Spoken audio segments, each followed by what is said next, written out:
Sir నమస్కారం sir. నమస్తే. Sir YCP నుండి కాంగ్రెస్ పార్టీలోకి అందరూ కూడా జంప్ అయిపోతున్నారు వైసీపీ నేతలు అని చెప్పేసి ఒక వార్త వచ్చింది. అయితే ఇదే విషయాన్ని షర్మిల గారి దగ్గర ప్రస్తావిస్తే మాత్రం పిల్ల కాలువలన్నీ కలిసి కూడా సముద్రంలోనే కలవాల్సిందే అని చెప్పేసి ఆమె ఒక స్టేట్మెంట్ అయితే ఇచ్చారు. అంటే దాని అర్థం కార్యకర్తలు అందరూ వచ్చేస్తున్నారు అని చెప్పేసి. మరి వైసీపీ ఖాళీ అయిపోతుందని అనుకోవచ్చా? షర్మిల గారి కామెంట్స్ పైన మీ ఒపీనియన్, వైసీపీని ఖాళీ చేసే ఆలోచనలో ఉందా? అంటే వైసీపీ ఖాళీ అవుతుంది అనే ఒక హోప్ ఉంది వాళ్ళకి. కారణం ఏంటంటే అధికారం పోవడం మాత్రమే కాదు, ఘోర పరాభవం జరిగింది కాబట్టి అవతల వైపు నుంచి వేధింపుల పర్వం కూడా మొదలవుతుంది కాబట్టి ఎన్డీఏ ప్రభుత్వం అధికారంలోకి వచ్చింది. అక్కడ ఎన్డీఏ ప్రభుత్వ వేధింపుల నుంచి తమని తాము కాపాడుకోవడానికి వీళ్ళు అనివార్యంగా సేఫ్ ప్లేసులు చూసుకుని వెళ్ళిపోతారు అనేది కూడా ఒక అంచనా. అయితే ఆవిడ ఉపమానం తప్పు చెప్పింది. పిల్ల కాలువలు నదుల్లో కలుస్తాయి, నదులు సముద్రంలో కలుస్తాయి. ఇది ప్రాంతీయ పార్టీయే. ఇది కాబట్టి ఈ ప్రాంతీయ పార్టీ జాతీయ పార్టీ అనేటువంటి నదిలో కలుస్తుంది అనేది ఆవిడ గొడవ. అయితే ఆవిడ కొంచెం ఆవేశంగా ఏదో చెప్పింది. అయితే వైఎస్ఆర్సీపీ కాంగ్రెస్ పార్టీలో చేరిపోవటం అనే ధోరణిలోనే మాట్లాడింది ఆవిడ. ఇంకేముంది, అన్న కూడా వచ్చేస్తాడు కాంగ్రెస్లోకే అన్న టోన్లోనే మాట్లాడింది. వాళ్ళకున్న గుడ్డిలో మెల్ల ఆశ అదే. నిజానికి షర్మిల గారు మొన్న ఎన్నికల్లో ఒక్క సీటు కూడా గెలిపించుకోలేకపోయింది ఆవిడ. ఒక సీటు గెలవకపోవడానికి ఆవిడే కారణమని శుంకర పద్మశ్రీ చాలా సీరియస్గా విజయవాడ ఆంధ్రరత్న భవన్లో నిలబడి మరీ మాట్లాడింది. దానికి సమాధానం చెప్పలేదు ఈవిడ. పైగా ఎవరో అడగలేదు. ఆంధ్రరత్న భవన్లోనే నిలబడి ఆవిడ అలా నిలదీస్తే మీరేం మాట్లాడరేంటని ఎవరో అడగలేదు అక్కడ. కాబట్టి రెండోది ఓట్ పర్సంటేజ్ గతంలో కంటే తగ్గింది కాంగ్రెస్ పార్టీ, పెరగాల్సింది పోయి. దానికి రీజన్ ఏం చెప్తోంది ఆవిడ? జనాలు జగన్ని ఉంచాలా, జగన్ని తీసేయాలా అనే ఎజెండాతో ఎన్నికలు జరిగినాయి కాబట్టి ఓట్లు మురిగిపోకూడదు, పక్కకి జరగకూడదు అని చెప్పి ఎవరు గెలుస్తారో వాళ్ళకే వేశారు ఓట్లు అని చెప్పింది. నువ్వెందుకు ఆ హోప్ కల్పించలేకపోయి? పైగా శత్రు కూటమి, కాంగ్రెస్ పార్టీకి శత్రు కూటమి. ఒక్క ఎంపీ వాళ్ళకు వచ్చినా మీ పార్టీకి విజయావకాశాలు తగ్గినట్టే జాతీయ స్థాయిలో. అయినప్పటికీ మీరు ఎందుకు అంత నెగ్లిజెంట్గా వ్యవహరించి వాళ్ళ గెలుపు కోసం దోహదపడ్డారు? ఇక్కడ మీరు గెలిపించినటువంటి ఎన్డీఏ ఎంపీలే ఈ రోజున కేంద్రంలో ప్రభుత్వం ఏర్పడడానికి ఆధారంగా నిలబడ్డారు. అసలు చంద్రబాబు నాయుడిని ఇండియా కూటమి వైపు తల తిప్పాలనుకుంటున్నాయని అటువైపు డైవర్ట్ చేసిన ప్రోగ్రామే భారతీయ జనతా పార్టీది. అది ఉద్దేశం. జగన్ ఎట్లాగూ మనతోనే ఉంటాడు, చంద్రబాబు నాయుడు పక్క కాంపౌండ్కి వెళ్లకుండా అతన్ని కూడా ఇటువైపుకి డైవర్ట్ చేస్తే ఏపీ నుంచి వచ్చే ప్రతి ఎంపీ మన కాంపౌండ్లోనే ఉంటాడు అనే వ్యూహం వర్కౌట్ చేసింది బీజేపీ. అది సక్సెస్ అయింది. ఇది సక్సెస్ అవటానికి కాంగ్రెస్ పార్టీని కూడా వాడుకుంది అక్కడ ఎన్డీఏ. అలా ఎన్డీఏ చేత తను వాడుకోబడింది షర్మిల. అది కదా మాట్లాడాల్సింది. ఇతర నాయకులు కూడా ఆమెను కూర్చోబెట్టి కాంగ్రెస్ పట్టించుకోవాల్సిన విషయం అది. 2 మేజర్ వెన్నుపోట్లు జరిగాయి ఏపీలో. ఒకటి షర్మిల జరిపినటువంటి వెన్నుపోటు కార్యక్రమం, రెండోది చిరంజీవి గారు చేసినటువంటి వెన్నుపోటు కార్యక్రమం. ఈ రెండిటి గురించి కాంగ్రెస్ పార్టీ పట్టించుకుని వాళ్ళ సభ్యత్వాలు ఉంచాలా తీసేయాలా అనేది నిర్ణయించుకోవాలి. షర్మిల గారు నిన్న మాట్లాడింది ఒక హోప్ ఇస్తూ మాట్లాడింది పార్టీకి. ఓడిపోయాం, వీళ్ళ హోప్ ఏంటి? కాంగ్రెస్ పార్టీ నిర్మాణము, Congress party vote bank, Congress party cadre ఇవే వైసీపీకి వెళ్ళిపోయి వైసీపీ అనేది కాంగ్రెస్కి రిప్లికాగా తయారైంది అని. ఇప్పుడు అది ఆ ఛాయ ఏదైతే ఆ నీడ చచ్చిపోయిందో, నీడ చచ్చిపోతే ఇక్కడికే రావాలి కదా అందరూ. ఆ గూడు బద్దలైపోతే ఇక్కడికి వచ్చేయాలి కదా. వచ్చేస్తారు అందరూ. కాంగ్రెస్ పార్టీ కలకలాడిపోతుంది. వచ్చే ఎన్నికల్లో మనం మన పవర్ చూపించబోతున్నాం అన్న టోన్లో మాట్లాడింది ఆవిడ. అది కేవలం తనని తాను కాపాడుకోవడం కోసం మాట్లాడిన మాటలు. అదే తప్ప రెండోది ఇప్పుడు అక్కడేదో నష్టం జరిగి అక్కడి నుంచి మొత్తం కక్కావికలై ఇక్కడికి వస్తారు అని అనుకోనక్కర్లేదు. అక్కడ భారతీయ జనతా పార్టీ తలుపులు తెరిచిపెట్టి ఉంచింది. ఓకే. కాంగ్రెస్ పార్టీలోకి రావడం కంటే అక్కడికి వెళ్ళటం సేఫ్ అనుకుంటారు. ఒకవేళ ఆవిడ చెప్పిన ప్రకారం జగన్మోహన్ రెడ్డి పార్టీలో ఉంటే వీళ్ళు వేధిస్తారు కాబట్టి కాంగ్రెస్ పార్టీలోకి వస్తారనుకోవడం భ్రమ. ఇక్కడికి రారాళ్ళు. వేధింపులు తప్పించుకోవటానికి బీజేపీకి వెళ్తారు. ఎవరిని చేర్చుకునే మూడ్లో చంద్రబాబు లేడు.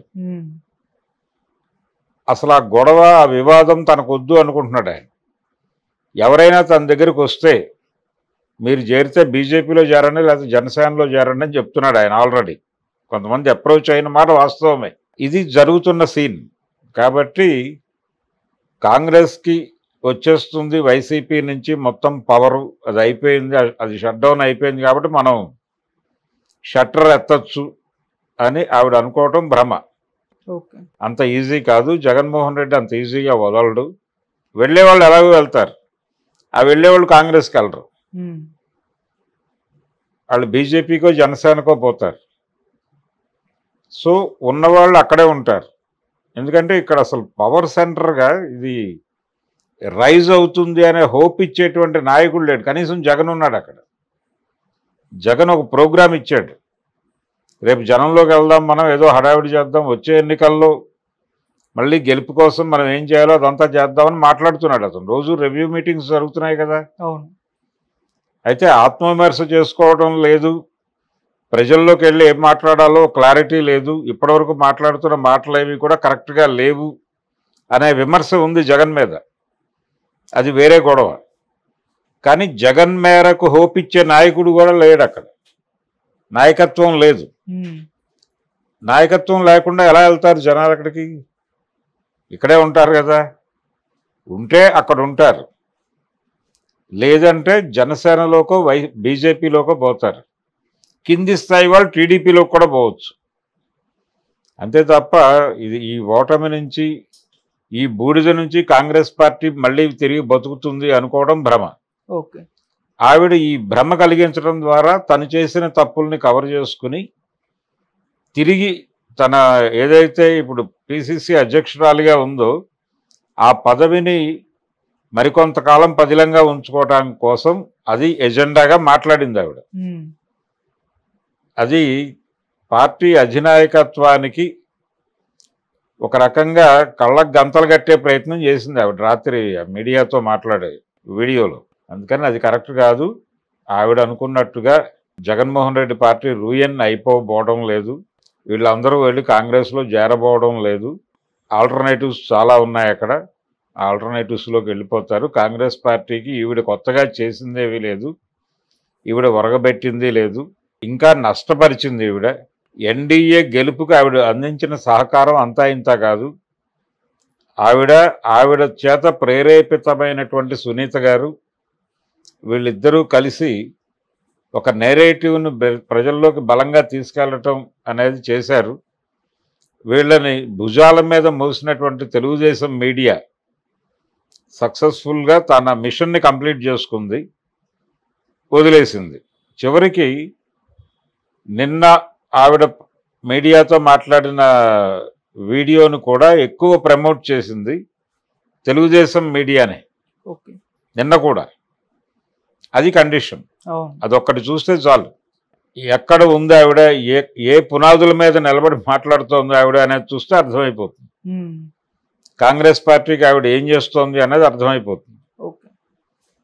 అది ఇవన్నీ గమనంలోకి తీసుకుని కాంగ్రెస్ పార్టీ నాయకత్వం వ్యవహరించాలి షర్మిలతో.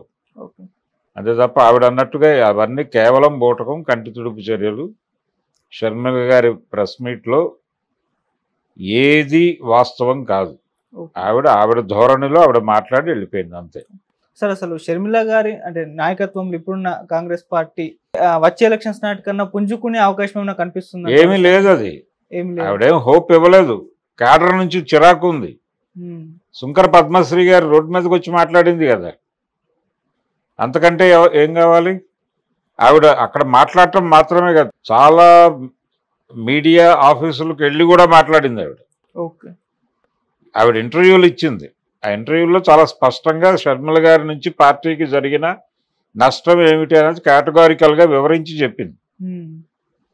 అది కంట్రోల్ చేసుకునే ప్రయత్నమో లేదు సమాధానం చెప్పే ప్రయత్నమో చేయట్లే ఆవిడ షర్మిల. అది బుల్డోజ్ చేసుకుంటూ వెళ్ళిపోతున్నారు. ఆవిడ శంకర పద్మశ్రీ గారు ఒక మాట ఉంది, వైఎస్ రాజశేఖర రెడ్డి రెగ్యులర్గా క్యాడర్ని కలిసేవాడు, జనాల్ని కలిసేవాడు. ఎందువలనో ఆయన పిల్లలిద్దరికీ ఆ లక్షణాలు రాలేదు అని. జగన్మోహన్ రెడ్డి దగ్గర ప్రాబ్లం కూడా అదే. ఆయన ప్రజల నుంచి సీఎం అయ్యాడు, అయిన తర్వాత ఎవరికీ యాక్సెస్ ఇవ్వాల, జనాన్ని కలవలేదు, ప్రెస్ మీట్లు పెట్టలేదు, ఎమ్మెల్యేలను కలవలేదు, పార్టీ జిల్లా అధ్యక్షుల్ని కూడా కలవలేదు కనీసం. తన చుట్టూ ఒక కోటరీ కట్టుకుని అందులో ఉండిపోయాడు ఆయన. అయితే ఆయనకి తెలుస్తూ ఉంటాయి, విషయాలు తెలుస్తాయి, దాన్ని బట్టి ఆయన యాక్ట్ చేస్తున్నాడు, మేటలు నొక్కుతున్నాడు, డబ్బులు పడుతున్నాయి, ఇది ఓకే. కానీ ఈ యాక్టివిటీ ద్వారా అంటే తనని కేంద్రంగా మార్చేసి మొత్తం వ్యవస్థను తన చుట్టూ తిప్పుకునే ప్రయత్నం చేశాడు. దీనివలన చాలామంది సెంటిమెంట్లు దెబ్బతింటాయి. ఆ దెబ్బతిన్న వాళ్ళని కూర్చోబెట్టి ఓదార్చే ప్రయత్నం చేయలే ఆయన. అది ఎక్కువ నష్టం కలిగించింది మొన్న ఎన్నికల్లో. అది ఆయన గుర్తించాలి. అలా వ్యవహార శైలి నడిచింది, అది తప్పే అని జనంలోకి వెళ్ళి మాట్లాడాలి. అది చేయట్లే ఇప్పటిదాకా ఆయన. సో ఆయన జనాన్ని దూరం పెట్టాడు, క్యాడర్ని దూరం పెట్టాడు. ఈవిడ కూడా పిసిసి అధ్యక్షురాలు అయిన తర్వాత కాంగ్రెస్ పార్టీలో తన కోటరీ తన జనాలతో మాట్లాడింది తప్ప విస్తృత కార్యకర్తలతో ఎప్పుడూ ఆవిడ మింగిల్ కాలేదు. సీట్ల పంపిణీ వ్యవహారంలో కూడా ఆవిడ సక్రమంగా వ్యవహరించలేదు, లోకల్ సెంటిమెంట్స్ని గౌరవించలేదు. ఈ విమర్శ ఉంది ఆవిడ మీద. చాలా ప్రాంతాల్లో చాలామంది డబ్బులు ఖర్చు పెట్టి ఈవిడ ధోరణితో విసిగి వేసారి పారిపోయి వచ్చారు. ఈ విమర్శలన్నీ ఉన్నాయి, వాటన్నిటికీ సమాధానాలు చెప్పాలి ఆవిడ. అందుకని ఆవిడ నాయకత్వంలో మళ్ళీ ఎన్నికల వరకు ఈవిడ నాయకత్వం ఉంటుంది అనుకోవడం కూడా భ్రమే. ఈ లోపే కాంగ్రెస్ పార్టీ ఒక డెసిషన్ తీసుకుంటుంది డెఫినెట్గా. రాహుల్ గాంధీ అంత ఈజీగా వదిలిపెట్టడు, సీరియస్గానే దీన్ని ఎలా పర్సూ చేయాలనేది. అంటే ఇక్కడ ఉన్నటువంటి సీనియర్ కాంగ్రెస్ పార్టీ నాయకులు రఘువీరాకి గుడ్ ఒపీనియన్ లేదు, కేవీపీకి కూడా లేదు. కేవీపీని కూడా ఆవిడ బైపాస్ చేసింది, రఘువీరాని కూడా అడ్డు పెట్టుకుని డ్రామా నడిపింది తప్ప రఘువీరాకి కూడా ఇవ్వాల్సినంత ప్రాధాన్యత లేదు. తులసిరెడ్డి గారిని కరివేపాకులాగా చూసిన సందర్భం ఉంది. వీళ్ళందరి ఫీడ్బ్యాక్ డెఫినెట్గా పార్టీకి ఉంటుంది. ఆవిడ మీద ఒక డెసిషన్ అయితే వచ్చే అవకాశం ఉంది. Okay sir, thank you so much sir. Thank you.